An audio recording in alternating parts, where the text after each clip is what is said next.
G'day guys and gals, and welcome back to another video where I'm going to show you upcoming and new Makita tools. If you haven't seen this already, this is the B0001CG. Why has it got a C in the title? Well, to find out, have a look up in the top corner.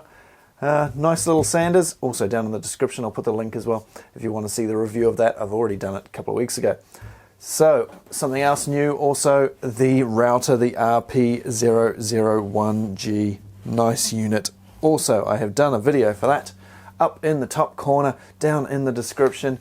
Check those out if you want to see that. And while you're down there clicking on that link, why not hit the old thumbs up button? That'll help me make more of these videos for you guys. Also done a few videos lately about batteries, got a few more coming up as well.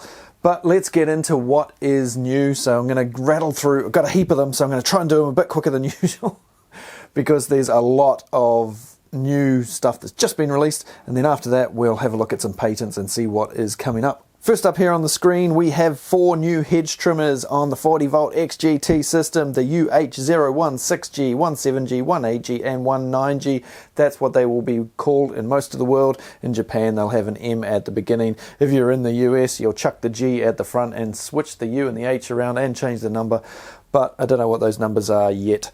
But the 16 is 300mm or 12 inches, the 17 350 or 14 inches, the 18 400 or 16 inches, and the 19 460mm or 18 inches.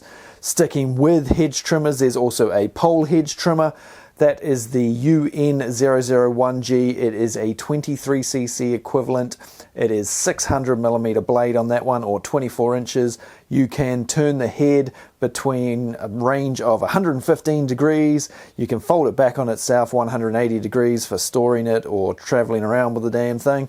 3 speeds, 1000, 1500 and 2000 strokes per minute, and you can cut up to 20mm or around 3/4 of an inch, and they're all IPX4 rated. And the pole hedge trimmer now comes with grease nipples, which is much better than having to undo a little plug, then losing your plug and having to jam grease in with your finger. You can now do it with a grease gun, which is a nice improvement to this particular type of tool. So there are a couple of blowers, the UB003G and the UB004G. One is a handheld blower, the other more of a backpack style, although they're both kind of backpack because both of them only run with the backpack battery, the Connect X system. Plug them into the backpack batteries, the PDC 1200 or PDC 1500, and they're basically just upgrades of the previous models to give you a bit more blow. Sticking outside, how about a couple of concrete cutters? We've had 2 already, 2 80V ones, the CE001G and the CE002G. Well, now we've got the 3 and the 4G as well, but they're not 80V ones. These are smaller versions. They're 40V. We have a 230mm or 9 inch and a 305mm or 12 inch. Just taking the one battery makes them a lot lighter. These are much more user-friendly, easier to use.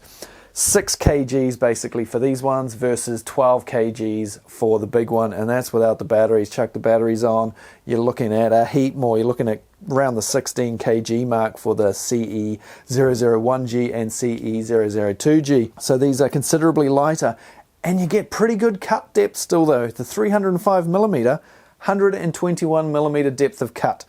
The original 2, the 80V ones, only 127, so it's only 6mm, 1/4 of an inch difference. For the extra weight and size and everything, plus the fact that you can just swap out one battery instead of having to have 2 batteries ready to go, makes the CE004G a very cool size in my opinion. The 230mm or 9 inch version will get you 88mm of cut, and Makita are saying that it's 45% more powerful than the previous 36V or 18V times 2 version. The 9 inch has an RPM of 6600 and the 12 inch 5000 RPM. Next up, one that'll probably be Japan only. It is the ST003G. Personally, I think this is a really ugly looking nailer, or stapler should I say.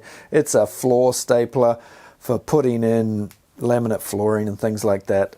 It's a 4mm crown stapler basically, not a size that I'm familiar with, not a size we use here, not a size I think that you use in NZ, UK, USA, AU, any other abbreviations you want to chuck in there that don't use it, I don't know. But yeah, I think this will be basically a Japan only release, and it is a flywheel design. Argue about that down in the comments. And while we're on nail, oh no, I'll wait. In the patent section coming up, there is a nailer, and it's a coil nailer. Next up, something you may have already seen on a short here on YouTube or over on Instagram, the TW009G and TW010G. They are a pair of impact wrenches, 1 inch drive impact wrenches, a short one and a long one. Now these things look to be a beast of a tool. 3,150 Newton meters. That's a big number. 3,150 Newton meters of tightening torque. There is one website that's saying it's 4,000 Newton meters of loosening torque, but the best Milwaukee, I think we're looking at for a 1 inch is 2,500 to 2,600 Newton meters.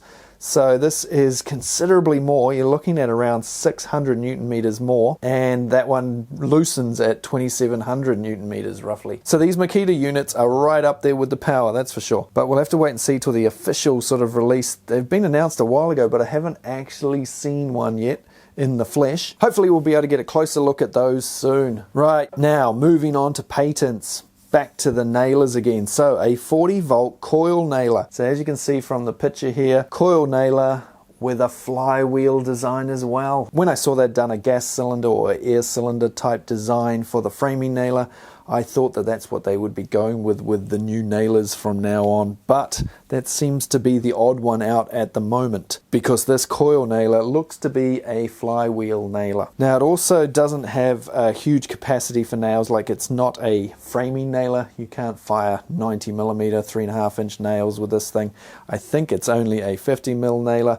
I know there's a bit of interest around to see if Makita will do at least a 75mm version of this, so it will be interesting to see how far away these are. I think it's going to be a while, boys, so don't get your hopes up yet. But it is great to see that they're putting a bit of research into coil nailers. Because does anybody make a battery coil nailer? Let me know down in the comments if you know of one. Next up, one that I've shown patents of before and they've been kicking around for a few years now. So long, in fact, that they started with 18 volt versions. They certainly had 18 volt batteries on the original patents I saw of this.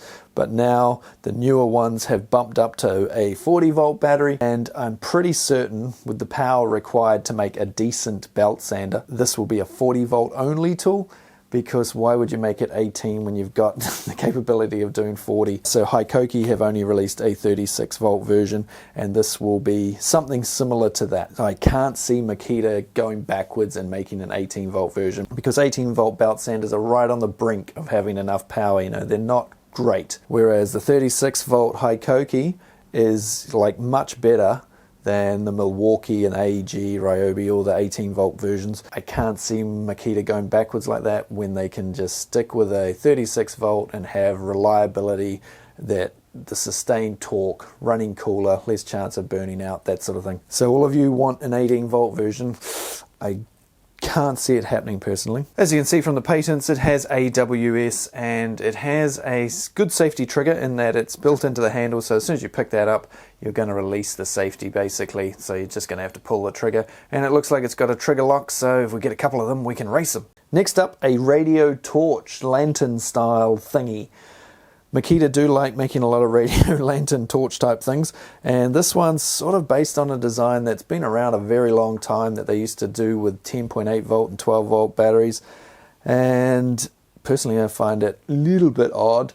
I would have thought that they had enough of these at the moment, but here we go again. So it'll be basically the same tool, 18 volt and 40 volt battery systems, but the tools will be the same presumably. And yeah, torch, possibly by the looks with a lantern sort of version on the end of the torch so that it's not pointing straight ahead. And a radio, maybe Bluetooth presumably as well. Everything's got Bluetooth these days. Doesn't interest me that much, that one. But the next one is something that does interest me, even though it's something very simple. And that is just a vac attachment for the little dust blower. The good old AS001G, the 40 volt. I can't remember the number off the top of my head for the 18 volt one.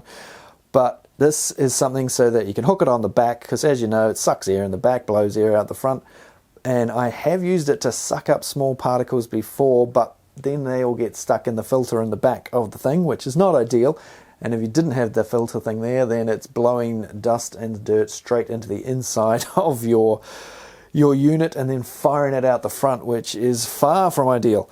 So something that could have a small little canister so that you could collect dust, so you can finally vacuum, say, you know, a keyboard, or dust around you know, the inside of a battery, I don't know, anything where you just want to suck up a small little bit of fine dust, you don't want to blow it everywhere. That's something I would buy day one if it comes out, because I was needing to do it the other day and I thought I should make up something for this, and then I saw this patent, so I thought, oh, maybe I won't have to make one. Maybe Makita are going to do it for me. Next up, one that looks like a 40-volt rotary hammer tool, but I think it's actually just going to be a chipping tool or a scraper of some sort, because it's labeled as a reciprocating tool, so I don't think it's going to have a drilling function on it. And instead of a dial, an analog dial for the speed settings, it looks like it's got a digital sort of buttons and lights sort of looking affair, which is good because dust can't get in there as easy as it can around a dial. A dial can get concrete and stuff jammed in it with rotary hammer drills and chippers and demo hammers and stuff, because there's a lot of dust about. So they can jam up, but then again, buttons wear out. So not that you're probably adjusting the speed that often to wear it out too quick, but time will tell which is the best version of that. As you can see, they've tweaked the design in other ways as well. You can see that it's on a bit of an angle there on the base. So it'll be interesting to see if this comes out and what it actually really sort of turns out to be. 3 to go. Next up, a flathead angle grinder. That's right, 40 volt flathead angle grinder, something people have been asking about. Haven't got any details on a fillet weld grinder yet, but we're getting closer if they're working on a flathead one. We'll of course give you some more details when I know them. Lifting hand truck. This thing looks interesting. I'm just worried about the stability of it. Not something I would ever use, but, well, I would if I had one, but I'm not going to go out and get one just for the small amount of times I would need it. But it would be quite handy to have something like this. Yet, just worried about the stability of it if you lift something too heavy and the thing wants to topple forward or anything. But presumably they're working on all of that and they will sort that out before they ever release this thing. That will, of course, be a 40 volt XGT tool as well. Before we get to our final patent, a few quickfire ones that have just come to hand. We've got a blower here, looks like a slimmer design, and by the looks of the battery, maybe a 14.4 volt version. We've got a pipe expander, a battery holding Mac pack, and a brad nailer. Now the brad nailer seems interesting. One thing I like about the patent of this brad nailer over the patent of the coil nailer and the recently released stapler that you saw earlier in the video, they were flywheel designs. This brad nailer looks like the gas cylinder style, which in my opinion is preferable. And when you read the contents of this particular patent, it sounds interesting. I'm not sure which way they're going to go with this, but they talk about having a magazine that can be expanded in width so you can put different size nails in it. Now I'm not sure if that just means it's easy for them to pump out different models, because they basically use the same base unit and just stick a different striker head in it and a different magazine, or whether you will be able to adjust the magazine so that you can, for instance, fire 18 gauge and 16 gauge nails out of the same nailer, or 18 gauge nails and 18 gauge staples out of the same nailer. Not sure, but at least there is a new design for a brad nailer. Looks much slimmer and nicer than the previous LXT version. In the image we've got an LXT battery on it, but who's to say whether it'll come out as LXT or XGT, or hopefully and presumably eventually both. Right, last but not least, one more patent. And what is it? It's a table saw. Wow, hang on, let me just clarify that. It's a table for a saw. This is a patent for a track saw table, basically. So maybe this is as close as you'll ever get to a Makita XGT table saw. You can set up this table and use it with your track saw on XGT, and basically, you know, that's all you need these days anyway, don't you? Who uses table saws anymore, right? We all just use track saws for stuff. How many of you are fuming and typing away furiously in the comments right now? Sorry guys, I don't have any table saw updates. I haven't seen any table saw patents or anything like that coming. I haven't got any info from anybody that they're coming. If they are coming, they're well hidden at the moment, okay?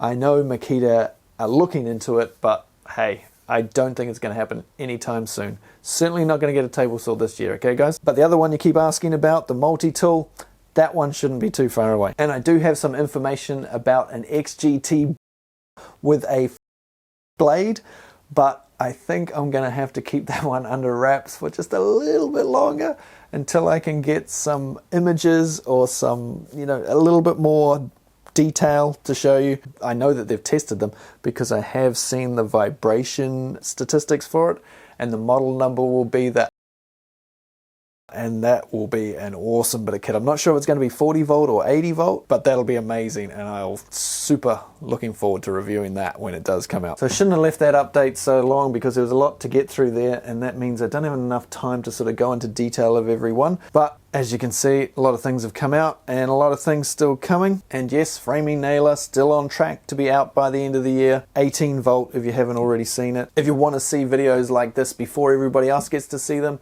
like these guys here do, then check out Patreon down in the description. And I'll put a link up here and at the end of the video. If you click on that and subscribe to that, then you will get the videos sometimes a couple of weeks earlier, sometimes only a few days earlier, but you'll get them without adverts as well, and you'll help make these videos. And an extra special thank you to these people here for their support. Without them, these videos would be much harder to get out and I wouldn't be able to do them as often. So that's another Makita update. I'll see you next month for another one. If you like Makita stuff, don't forget to subscribe, and I'll see you all again on the next Makita video, which will probably be about 1 week from now. Thanks guys, see you later.